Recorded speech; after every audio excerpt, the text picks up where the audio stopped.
Today I'm going to explore the floodplain of the property. It was raining last night for at least 4 hours and continued into this morning up till around 10 a.m. So looking at the forecast, I can see that we can expect rain throughout the remainder of the day and all the way into the evening. In fact, right now, as I'm writing this script, we are having a bright yellow sky with a torrential downpour that just followed a tornado shelter alert that they sent to my phone. The wind is beginning to pick up a bit, and I can feel the wind pushing against my house. Of course, this is all happening after I've already created a video of a walk around the property, so I'll need to do a follow-up tomorrow morning for updates. In this slide, we can see that even though we had a rotation in the clouds on radar, the threat of the hail was still thankfully pretty low.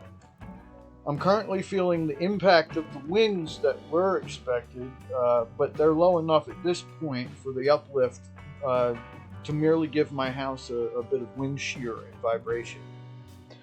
It's definitely nice to have trees nearby so they can act as a windbreak, because if I was in an open field right now, I might have tipped off my cinder blocks by now.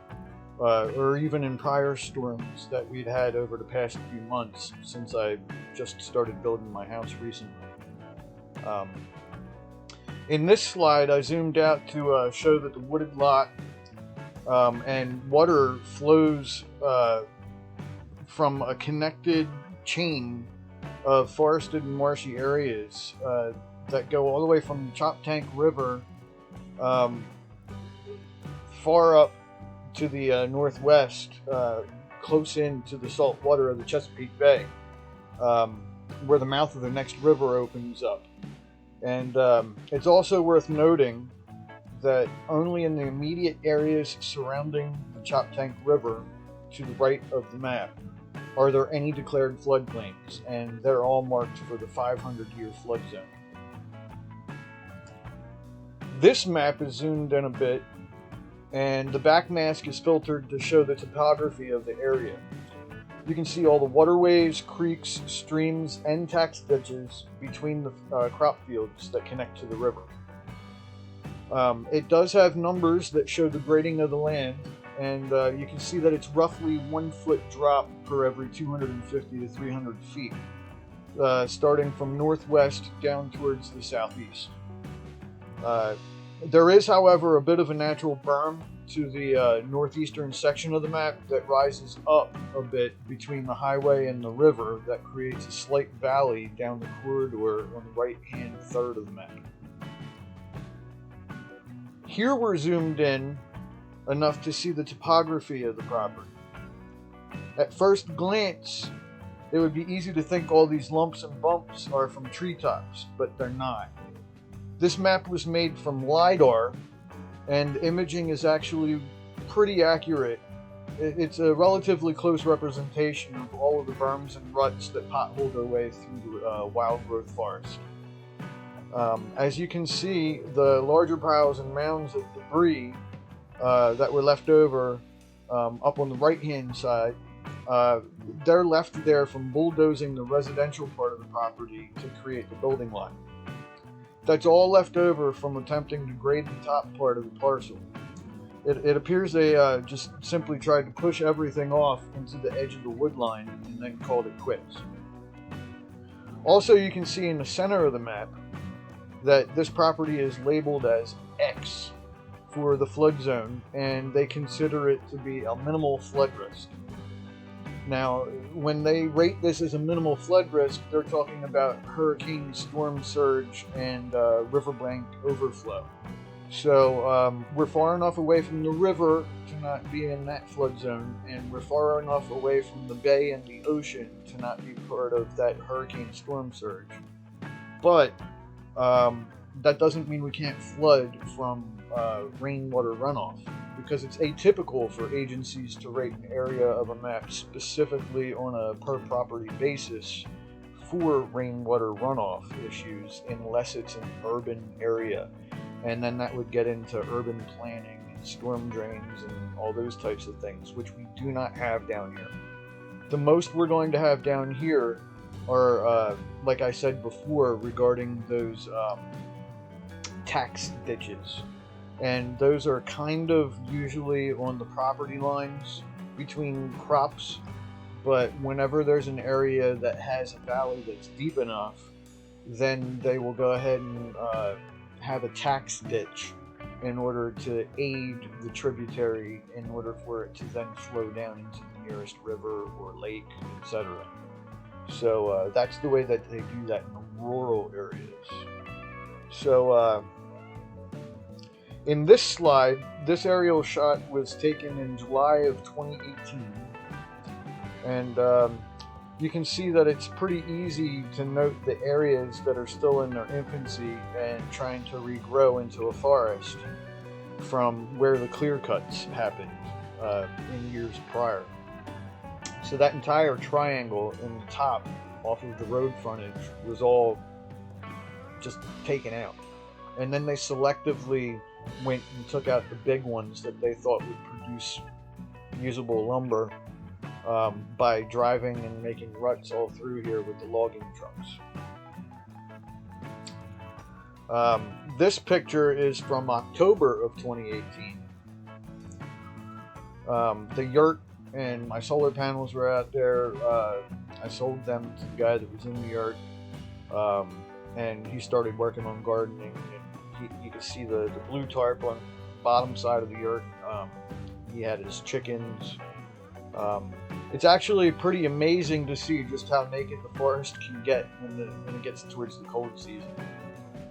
Thankfully, there's plenty of holly, there's a few fir trees, and a couple other evergreens that can keep some of the greenery on the property and shield us from the wind and nosy neighbors that drive by, or people that decide they just want to take a walk or whatever. And this is also an opportunity to see some of the ruts, gutters, and valleys and dips that pothole the property, from the logging truck routes all the way to the naturally created dips between the stumps of the old growth trees. Some of the stumps showed up in that LiDAR map as well as like little circular pronouncements for the stumps from the trees that got cut down, because they reflect back because they have that square top. But from here, I'm going to go ahead and we'll get into the video that I created around 11 a.m. While we were still in the midst of the rainstorm, before we got to the tornado and hail warnings and all that. And then after that, I have one video while there was still just enough daylight after the tornadoes passed, and in that video I show that we were flooded substantially more than we were when I did that walkthrough.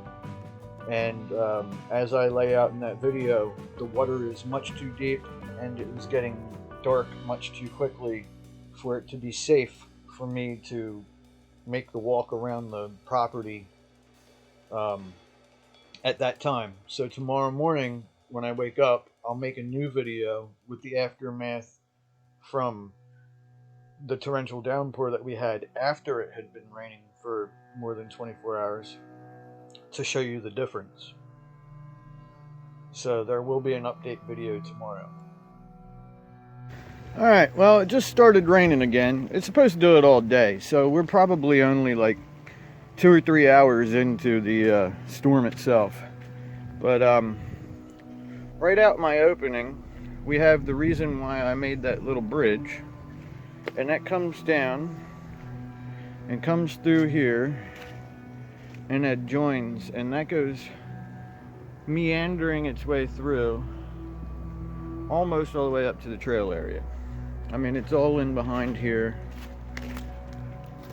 It's all over. And this is like those ruts, that road type thing.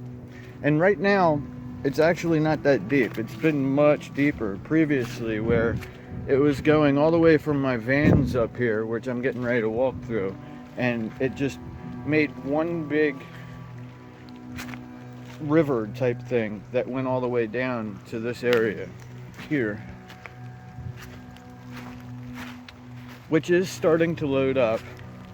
And you can see this just goes back all the way back to almost where the trail is, and it goes back this way into here as well, and it goes back up into here. This is the original spot I was going to build the house. I'm very glad I chose otherwise, because it is legit where all the water comes from.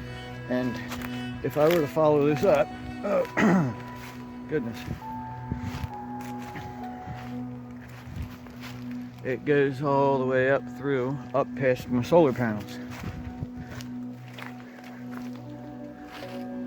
So this entire ditch here that leads up in front of my house, all the way back, all the way back. And it goes right up and through behind the yurt, down through here, up to this pond area and into the opening. I'll get that from the other side to show y'all what that looks like. But yeah, there's like ditches and trenches here as well. This used to be a drive-through spot, so that does make sense.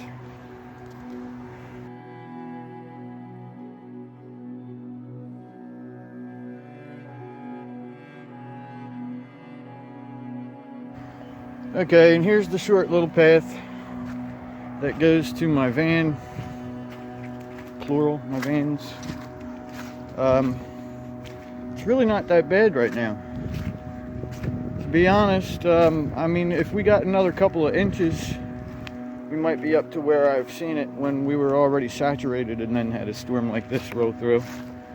But it's still flooded the path either way.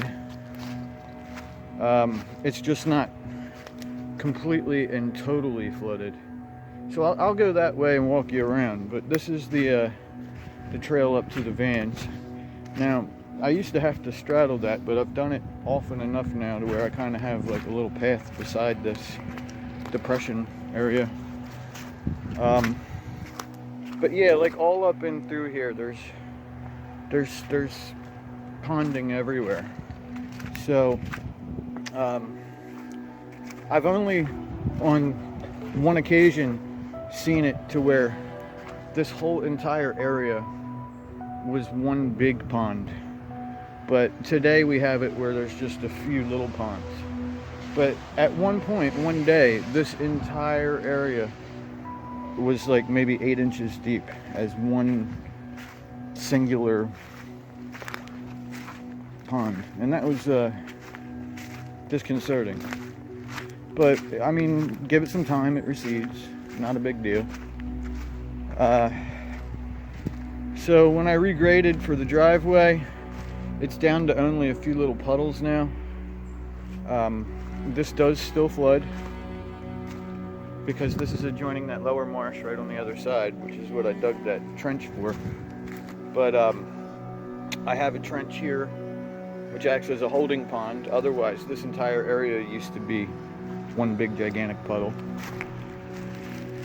But now it's just a couple of small puddles in small areas. This used to not be here. So I guess maybe I was parked in this area a little bit too long. So potentially I might need to pull this up and put some dirt under it to raise it up a little bit more. Otherwise, I should be able to drive through it because this trestle goes in it. So it still spreads the load and everything. Looks like I have a little low spot here as well. Looks like out here we're not doing bad. But like even in the field, you can see there's puddles all over the field. So, alright, I'll get back down to the trail area. Okay, so this leads into the back end of that lower marsh from where I dug out that trench, which goes up right to the back of where my van is. So this is a little piece of the road that I need to do so that I can back in all the way again. I had to undo that when I was extending the driveway out to the road.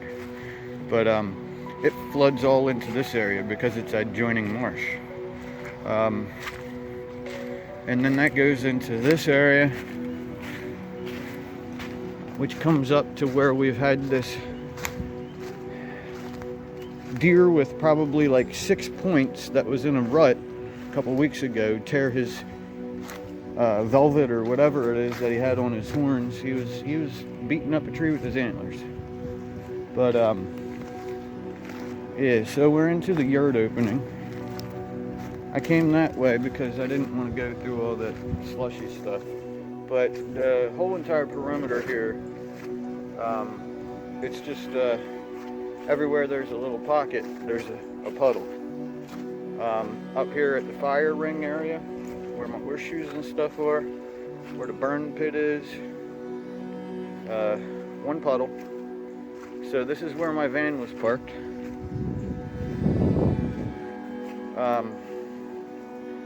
You can see that my fire pit is full, and my pipe is underwater, and my trench is working, but the slope of the land just isn't quite enough, and it's just wet.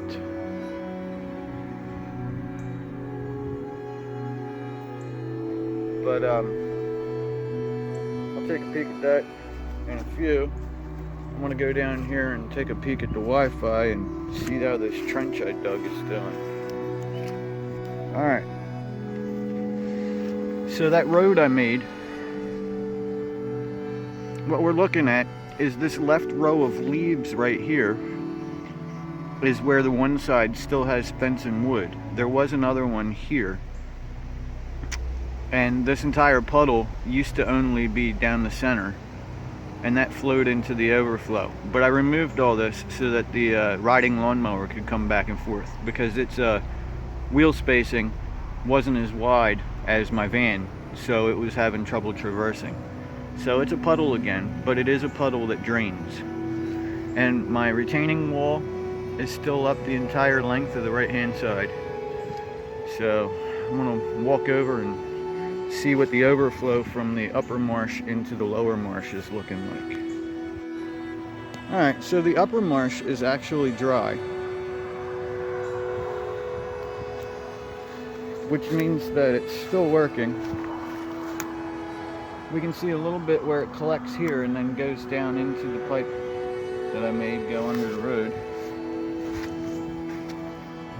We can see it's very shallow right here where this path goes in to drain. It looks like maybe part of the reason this isn't draining is because the leaves clogged up my little go through here. So if I were to get all these leaves out and redo this one day, then this water will... You can see that there's flow. The things are moving through. It's just really slow to get down here. But yeah, I'm actually almost up over the banks of this ditch I dug. And that marsh is all full. So that's the reason why it filled up this marsh and then came down my driveway. So, alright, down on the other side. Okay, so we're back to the yurt area again.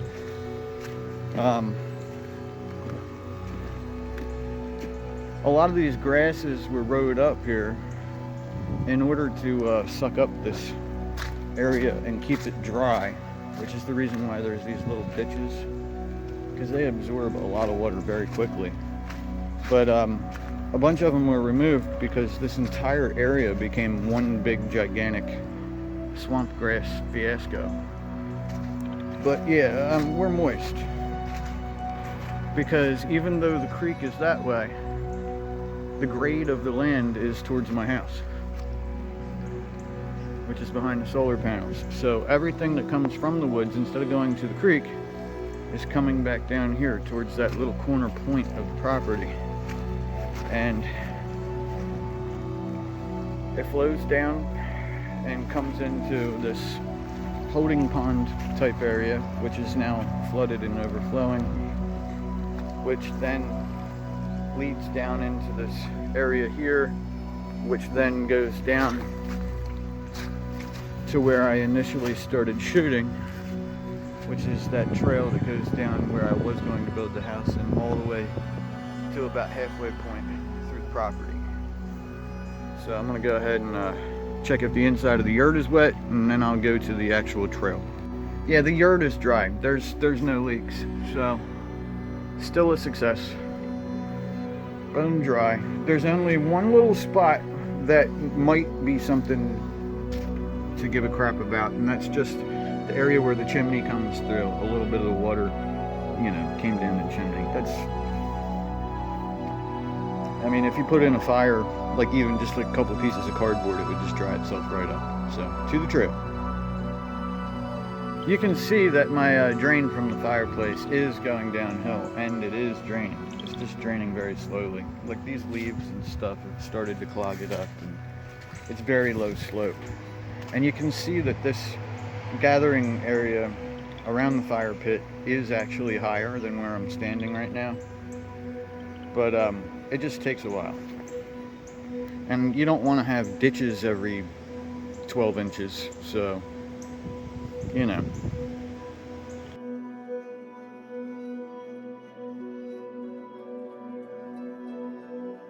Alright, I'll just leave it on as I walk. It's bound to cut out on me because it'll fill up my SD card, and then I'll have to start using the space inside the camera itself. So there might be a blip. Otherwise, I'm going to walk pretty quickly and just kind of give you the highlights. And again, the rain is not done yet.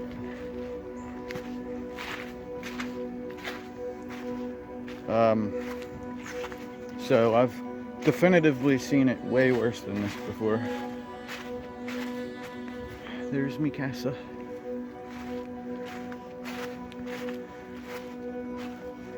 You can see that we are below the height of the road in the field. So, I mean, this is the big reason why this is going on.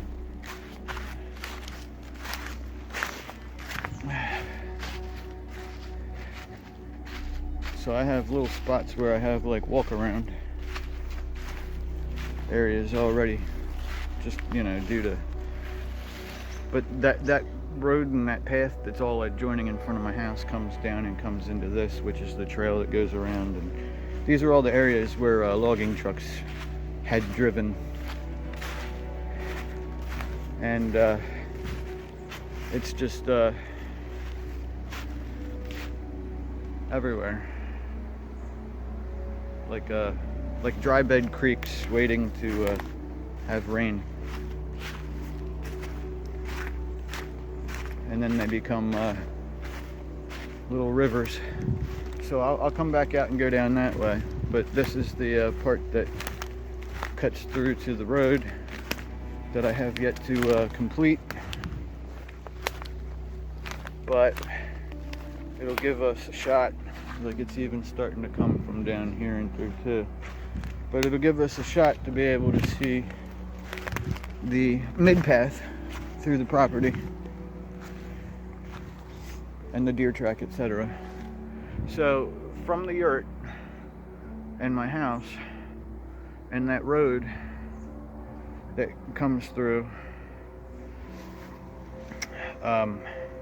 which adjoins to the other side of the road that's parallel to this, I should be able to make it through. Oh, that's a huge deer track. There was 4 deer out here yesterday. 2 of them were sizable. Yeah, this is I don't have a rowboat. This is definitively, like, it goes all the way around the corner unbroken. This is a pond. So, and this is dead center in the middle of the property. So to dig a trench from this to the creek is going to take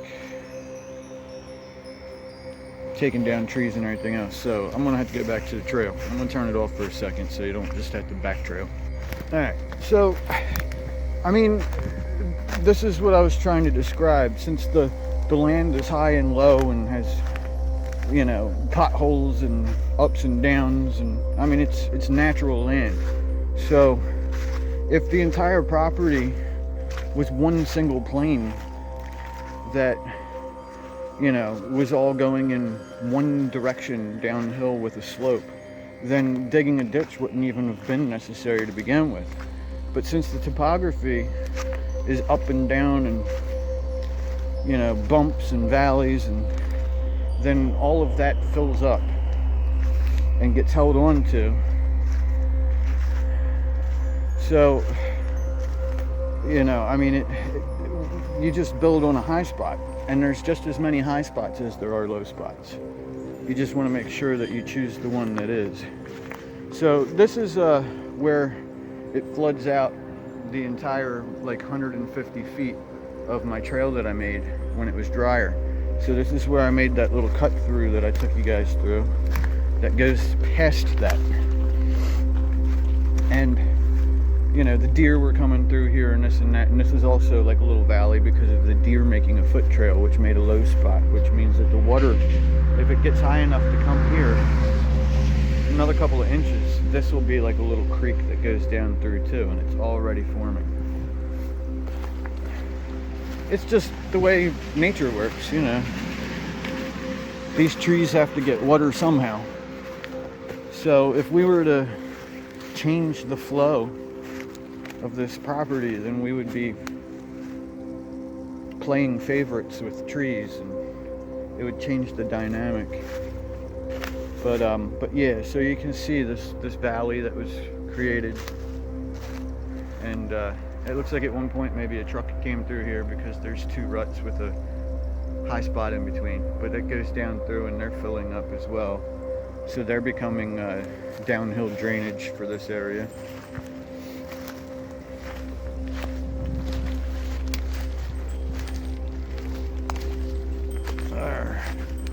See, here's another spot where maybe some truck did a 3-point turn, so if this gets higher, it'll drain into here. And is already starting to fill up this area. And I can see ponding down here. Not sure if you can make that out. This is starting to fill up.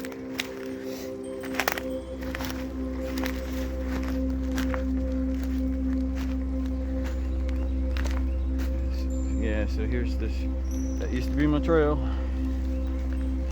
As we go down through here, you can see there's valleys between trees and more high and low spots.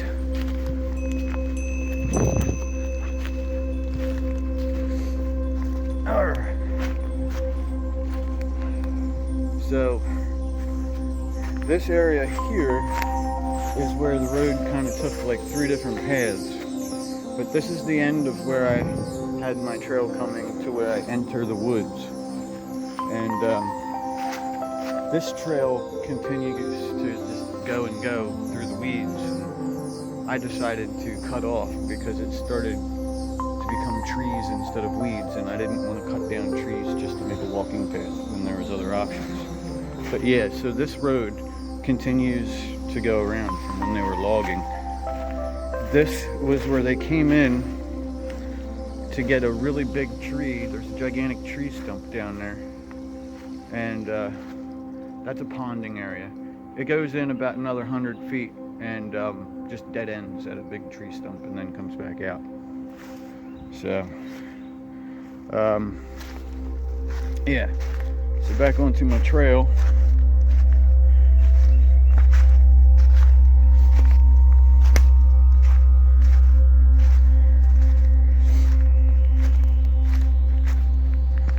It's really not that bad. The only thing you have to be cautious of when you're in the woods is trees taking themselves out or the tall ones catching wind, because there's widowmakers everywhere. And you could just be chilling and that tall tree that looked strong got soft ground around it, and then you hear this crunch, and you're lucky if you survive, or your house survives, or whatever else. And maybe you'll get free firewood out of it. Maybe you'll get a pine box. Anything in between. So you just have to be cautious about these tall trees. That's why I was so enthusiastic about making a cone of safety. Here's the other part of where that road just continued to go down, so we're back onto the road, which did continue down this way, where this big deer den is now. And then there was another spot here where it wied off and came down around, which we're getting ready to visit. But yeah, the tree fall cone of safety is important, because no matter where you are, you want to not build unless if every single tree were to fall towards you, you would be safe. Alright, so I can jump over this, I think. There we go.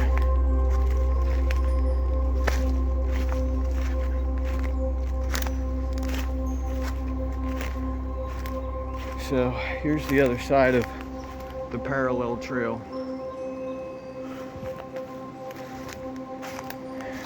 And again, I'm in a logging truck route. That's why we have a low spot and a hump and another low spot. It's more pronounced here, you can see.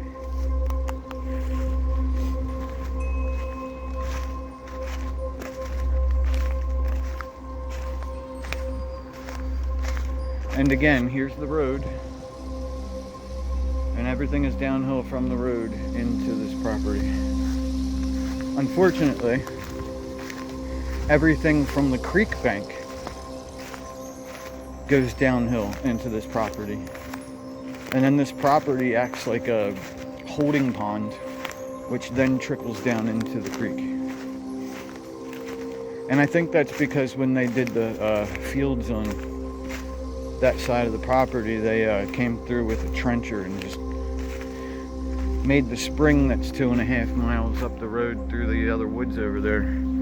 They just made that trench so that that creek would continue to flow downhill rather than really worrying about the property drainage on both sides of it. And that likely was, 80 years ago or something that they did a few more times since then. But we're up at the corner, which is relatively dry, but then the issue that we have is that there's not really any land on any side that's not going to be visible from either the road, which is right there, or an adjoining property that a farmer will see, which is right there. So I consider this off limits for building, at least in my mind, because anything would be conspicuous, at least until we get down there another couple hundred feet to where we have the other woods to buffer us. But you can see it's like high, low, high, low, high, low, everywhere. So this is the reason why digging a ditch is only going to make one little puddle empty. It's not going to fix the issue of the property. Now, still have rain on the way, but man oh man, look at this baby go. This creek is full and flowing fast. It's actually a beautiful sight, a very beautiful sight.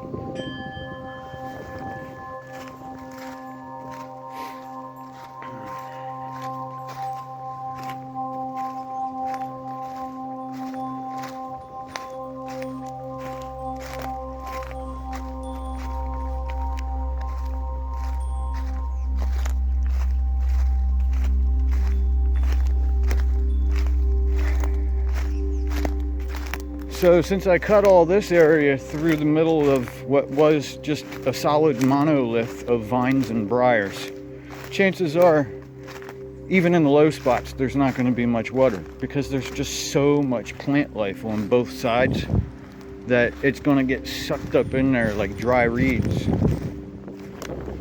before it has a chance to make a pond, unless we have a severe weather event or maybe a freeze-thaw cycle where ice is what's trapping the water, like a mini glacial effect.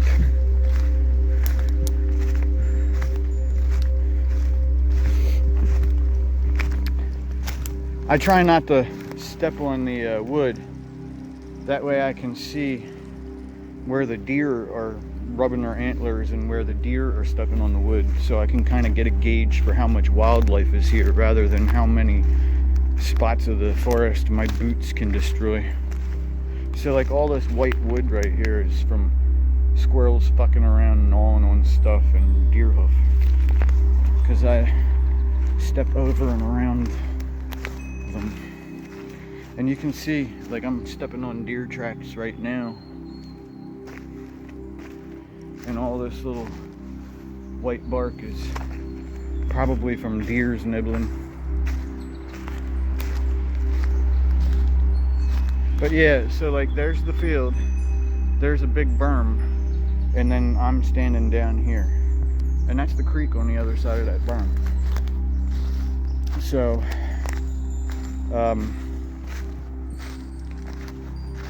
but you can see everywhere I'm walking is not underwater.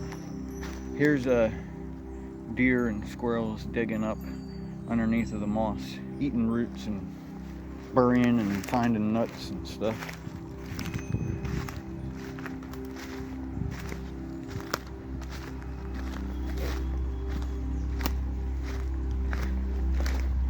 And then this is that spot where we come to the turn, where we approach the forested area on the other side of the water,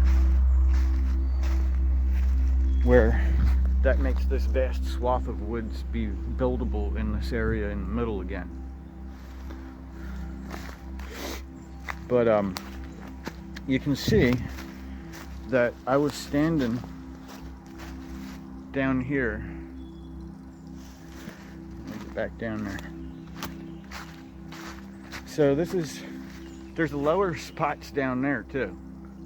So if we were to look at those lower spots from where I'm standing, and then see that I'm going uphill,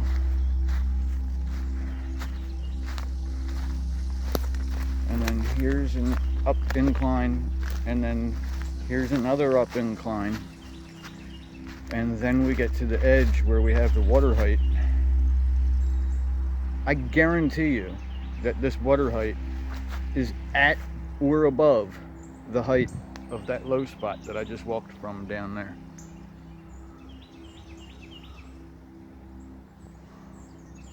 So the property is lower than the water.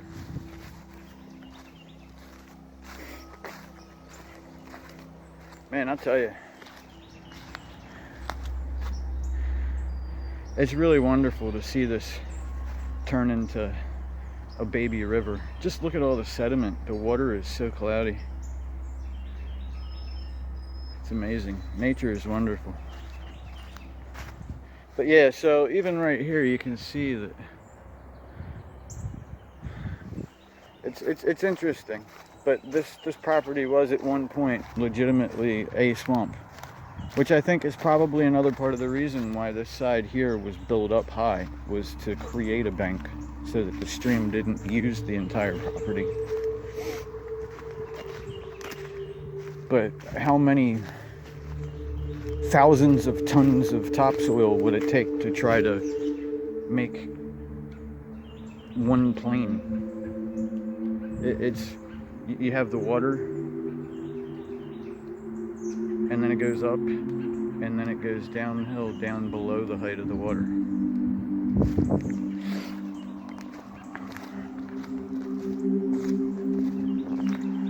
In fact, if I were to venture a guess, I would say that the height of this water right now is probably only about 6 inches below the height of the pavement on the other side of the triangle, which is the reason why the road and the pavement floods. Because back where these two intersect each other, all the way up at the very, very corner of the property, yeah, you know what? That would be cool. I'm gonna get this nice little scenic shot, cut camera. I'm gonna walk up to that corner and see just how close the height of this water is to the level of the road, where it goes through the pipe, the storm drain, and then I'll come back to here. Before I do that, just note that the entire height of the woods and the fields on the other side, the entire thing, even the woods, is high, level with this bank height. And then this property just takes a hard dip that makes a valley between where I'm standing and where the road is. So it's legitimately a floodplain. I still need to look up that floodplain number. Alright, so here's a high spot I'm on where I can have a little bit of a bird's eye view up to the corner. I don't know if you can make that out, but ooh, I don't want to fall. But we go into a depression that goes into a ditch. So where this creek is now, looks like it used to go there, because this is deep. And I'm on a berm. So it looks almost like maybe they started this here and then realized it wasn't their property and then did the exact same thing like 50 feet over that way. Alright, I'm almost out. Yeah, so we got land and creek and berm, and then dry creek, and then berm. It's pretty wild.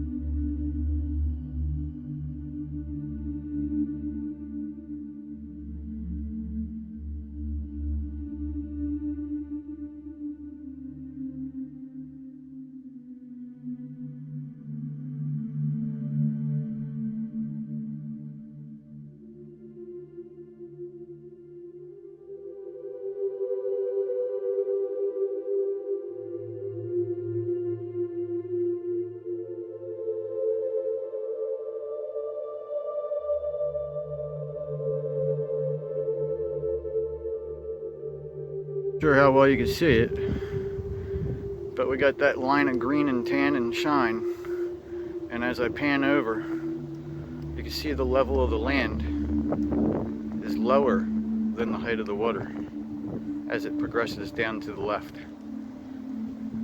So the height of that creek is definitively, at least in my viewfinder alone, 1.5 feet deeper or lower than the level of the creek. And it's not done raining yet. And this is a small event, much smaller than they were calling for. So again, a hard pan from the water to about 1 foot lower than the water right there in that one dip. Right now I'm standing in that dip, and if you're going to see through the trees, I'm looking right at the water. So I'd say my belly button is about water height. And then we have this berm that I got to climb over. And then you can see from that berm, it just goes downhill, downhill, downhill again. Right now we're at about groundwater level because this stays wet. Not like overflowed, but moist year round. As I pan over, you go uphill and then back downhill to the creek. So I'm guessing the creek height is like roughly around mid-shin because it's flood stage, which is above groundwater level. But as I continue to pan to the trail, you can see the trail continues to go downhill from here.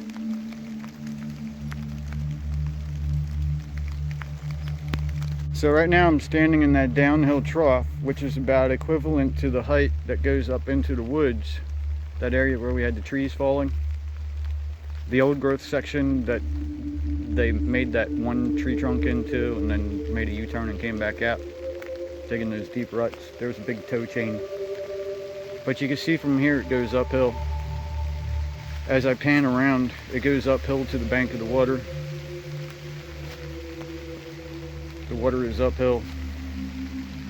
But yet, if I go down that direction, it goes downhill even more.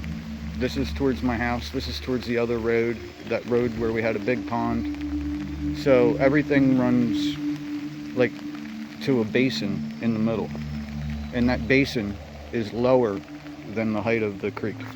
So if we were to try to dig a ditch to the creek, then that creek would empty into the property. Otherwise, now I got to do this corkscrew where I climb back up to get to that section between the two woods again. Yeah, so you can see that I climbed up to the water. Alright, I'll get back to where I was. It's raining again, but boy oh boy, how beautiful that is.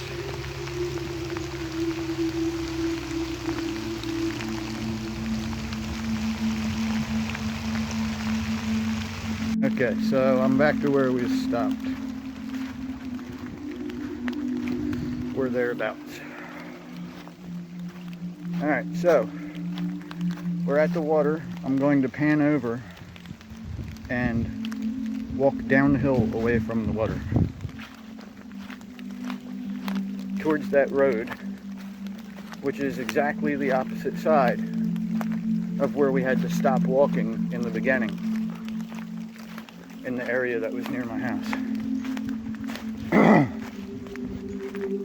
Excuse me. So this is filling up the area where the blackberry bushes and stuff are.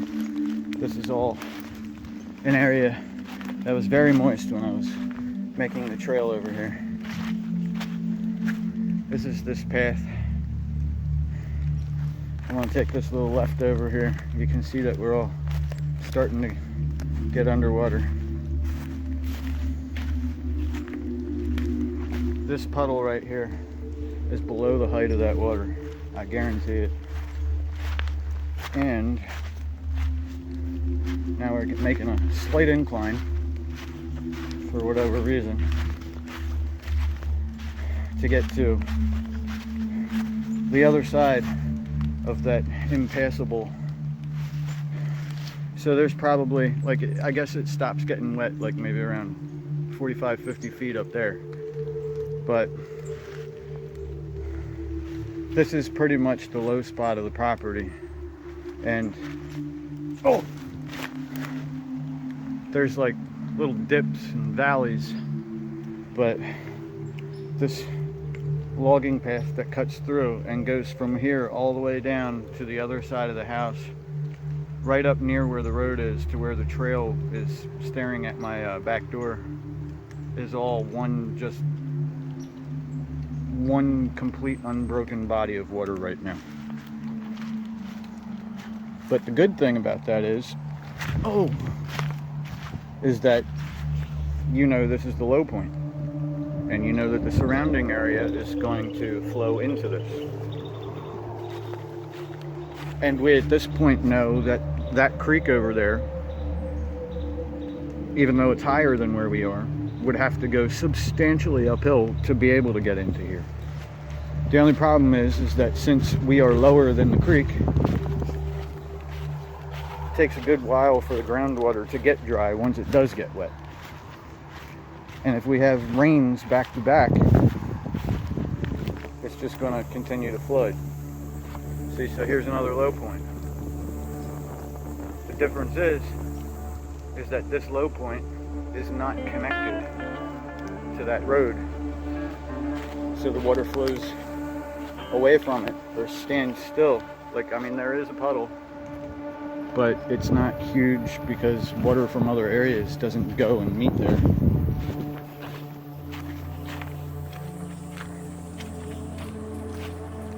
So now we're at the area where we have the yurt there, my house there, and then we come back to the opening beyond that other forest.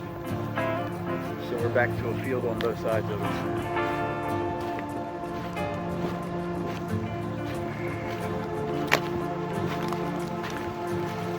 And this is part of what was clear cut. We're into the short, small trees again. Little puddle here. Now, there obviously were big trees here that they wanted because you can see stumps and limbs everywhere. I mean, there's lots of stumps here. So they came and they drove up here and they cut down the big ones they wanted, left all the limbs and whatnot that they didn't feel were fruitful enough.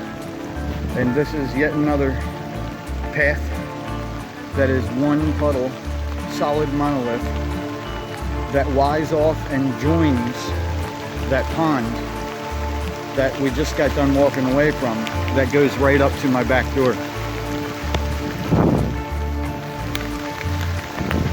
Ugh, the rain is picking up again.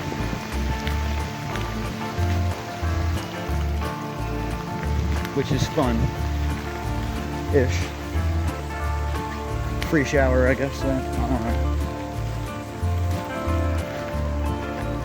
But yeah, so I don't know if you can make it out, but we're looking at the back of my firewood, and we got a little bit of tan of my house right behind that tree.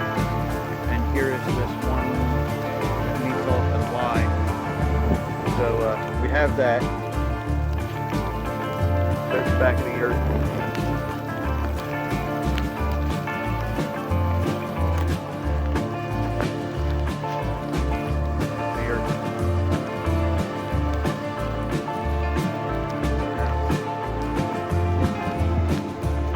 So the rest of it is just a short piece of trail that's kind of like uphill, and then the end is over.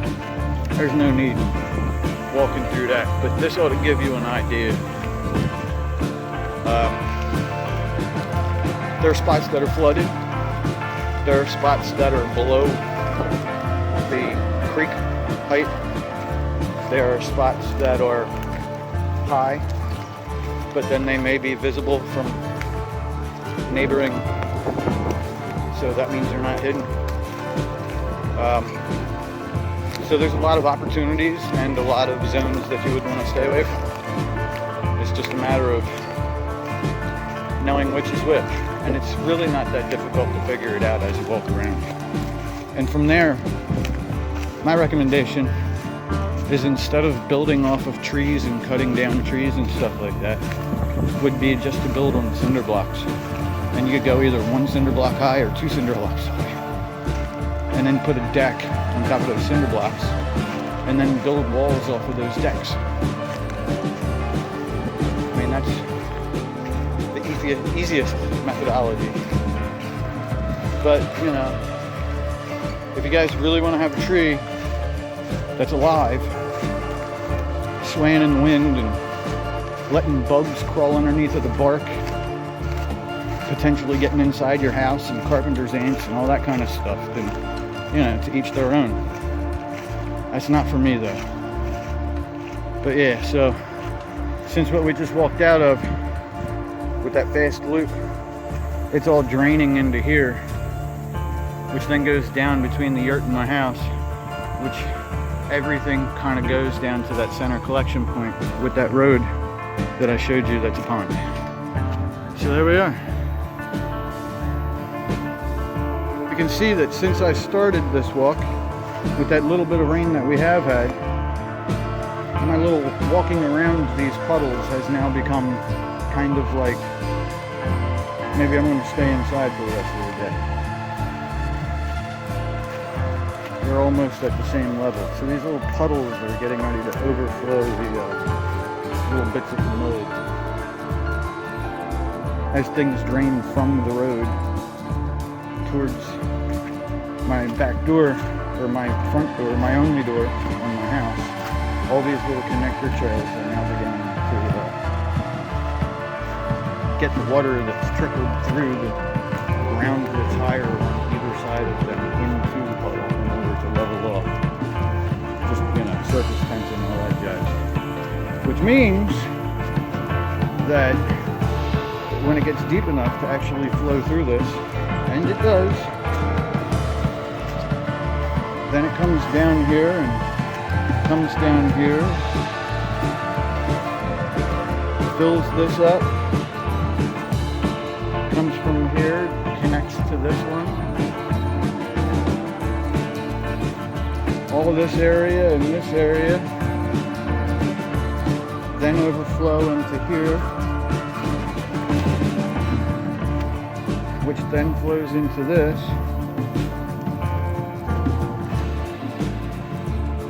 Which is an unbroken path from the circle of the yurt that goes down and becomes a river from that end of the road that I was just showing you that was flooded, that stops like right about there, and then it all Y's off to this other road, which is right here, which is this unbroken pond that goes like 2/3 of the width of the property that we had seen a few minutes back. And that is all right there. And I'm on the cinder blocks. And I found a little bit of a high spot to put my cinder blocks on. And it was easy to level. All that stuff. So it's more than possible. It is very easy to do. I would be willing to bet there are at least 80 to 100 spots that are similar to this that I could easily point out all around the damn place. It's just a matter of, you know, if you want to do it, you gotta find the spot, measure it out, and then just do it. That's how I did it. I just came out and found the spot, scratched my head, measured it out, and just did it. So now what's going to happen over the period of the next 2 to 3 days, regardless of whether there's rain or not, is all those areas that we walked through that had water on the surface, they're high spots. And all the areas that have standing puddles, those are low spots. So over the period of the next 2 or 3 days, all those high spots are going to become dry and firm, and all that water is going to slowly leach its way through that soil and the roots into these areas that are ponds. So the ponds are going to get deeper, and the higher areas are going to get drier. So these puddles, even if it stops raining right now, tomorrow will be deeper than they are right now. So say you build a house right there where this holly tree is. Wouldn't recommend it because we'll be staring at each other through the windows and that would be like the city. But say you were to do so. It's dry right now, even though it rained. Let's say that in the middle of the winter time, due to ice damming or whatever else, the water comes up to maybe your step and you feel uncomfortable. So what do? You build it on cinder blocks, it's a house, this, that, the other thing. Well, what I do is I go to my van and I get my car jack out and I will legitimately use my car jack with a 2x4 underneath of it and jack my entire house up and then slip a couple of boards or another cinder block underneath. And I can raise and lower my house at will, just like I'm jacking up a vehicle. I would be willing to bet that my van weighs about the same, if not more, than this entire house. It really isn't a big deal. So the majority of what we're up against is just starting. Once you start, it's easy to follow through. But when you haven't done anything yet, there's always a better place, there's always a better time, there's always a better option, and tomorrow is always tomorrow. Alright, I'm gonna shut up, make another coffee, and make this video.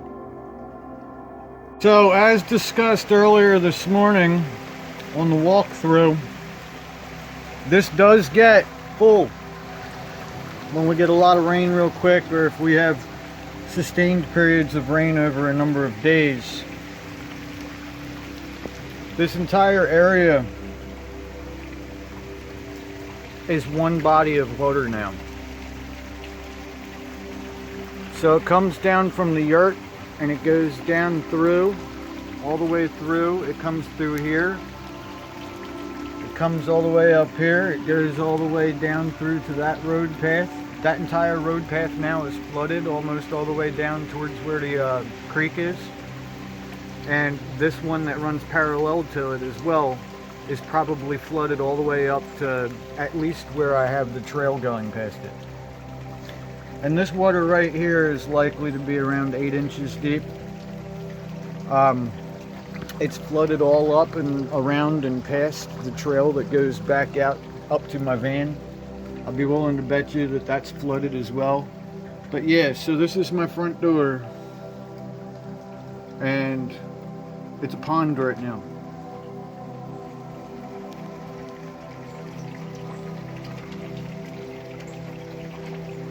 And it's got nowhere to go. Alright, so it just stopped raining long enough for me to come out here. You can see the water is all the way up to my house. And it just keeps going down through over to that road. It came around and came downhill this way. Excuse me. And goes down into here. Continues to go down through the woods up that way. It's all through here.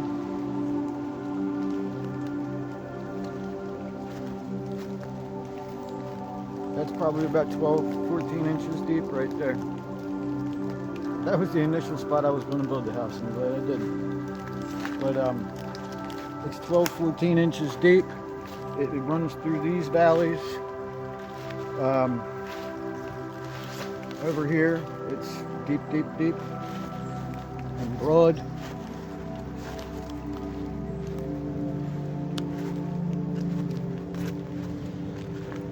Comes all the way up here. All the way up to that overflow.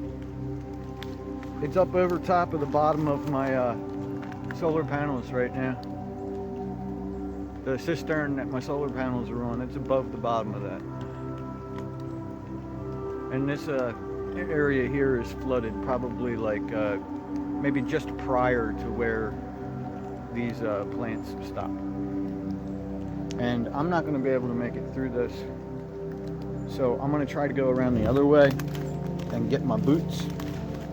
My, not my work boots, but my galoshes. And I'll run around the property again.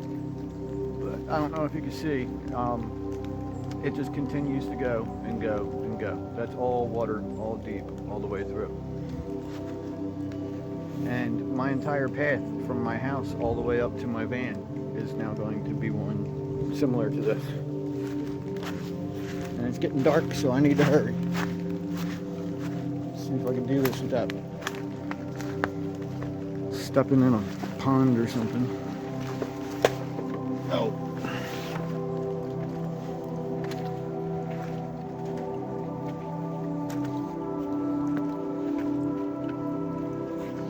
But yeah, just like I was saying earlier, the water comes up, comes down from the road, it comes down my path.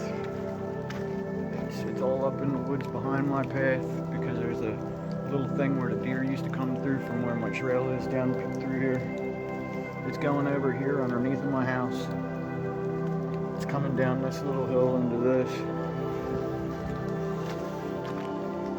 Here's my path. I guess I'm just gonna have some wet feet. Oh goodness.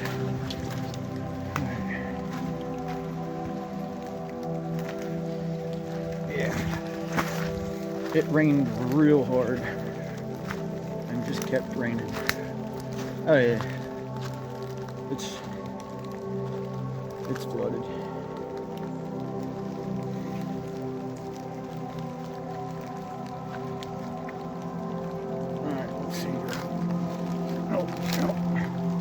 Okay, so yeah, so this is all flooded. This is all flooded. It's all flooded over here too. This part of the trail is all flooded. How am I gonna get, I guess I'll just have to walk through this. Just make my own trail. Oh God, this is all soggy as well. All the way through. But yeah, so that area where I was walking is now one solid pond of what used to be my trail. Okay, here we go. I made it this far at least. So this was a puddle. Now it's all overflowed, and that's where I was walking earlier today. So that's probably around 14 inches deep, maybe 16.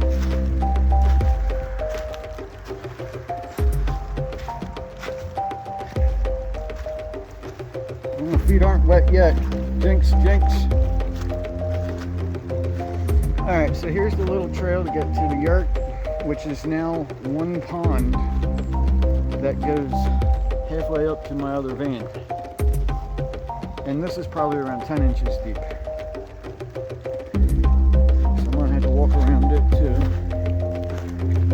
Oh wow, it's even wet back here this time. It really rained hard. We probably got like 2 inches in 1 hour. Yeah, it's all the way over here. This is more than I've seen it rain since I've been here. There we go, my toe just got wet. But yeah, that's got to be at least 10 inches. It's all the way wet here, over here. It's wet here.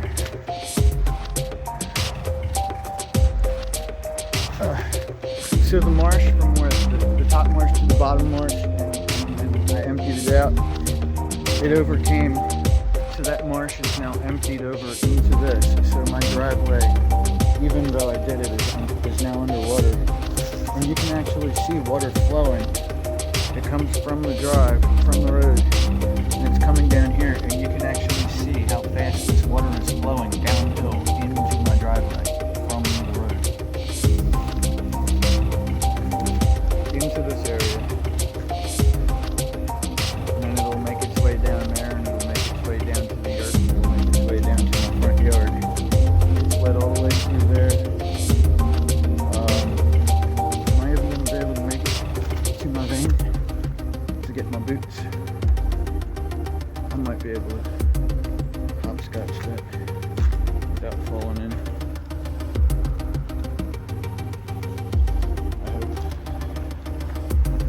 Yes, okay. So yeah, so this is the marsh.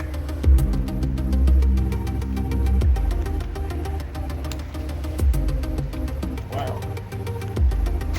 Okay. Nice spot, low spot. Good grief. Yeah, so that marsh is all flooded. And it's all flooded. Good grief. That's got to be like 10, 12 inches deep right here behind the rear tires of my van. So this flotilla thing that I made to drive back and forth on is the only reason I'm not sinking in with my van right now, or else I'd be stuck here like I got stuck a couple of months ago, which is the reason why I built this. This is definitely going to need galoshes. I hope that after all this trouble that they're in here.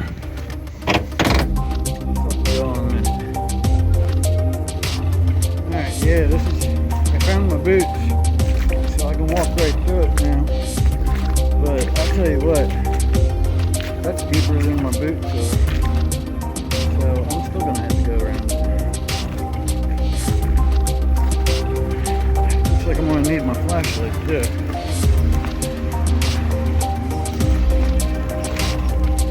Yeah, it's even wet over here. I'm gonna have to walk this in the morning, guys. I'll end up walking into a snake or something. Oh, yeah. It's dark enough to be dangerous if I'm trying to avoid getting my legs wet. So I'm gonna have to pick this up in the morning. It'll just be 2 different separate videos.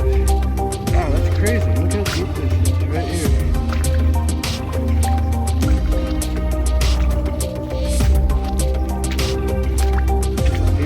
That was a hell of a rain. Thankfully, water that went under my house came right back out right here.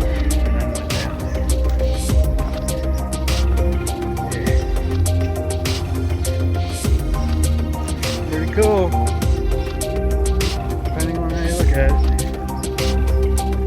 Nature is wonderful. But that definitely explains why I was feeling so much vibration while I was sitting in the house. Because every time a truck goes by,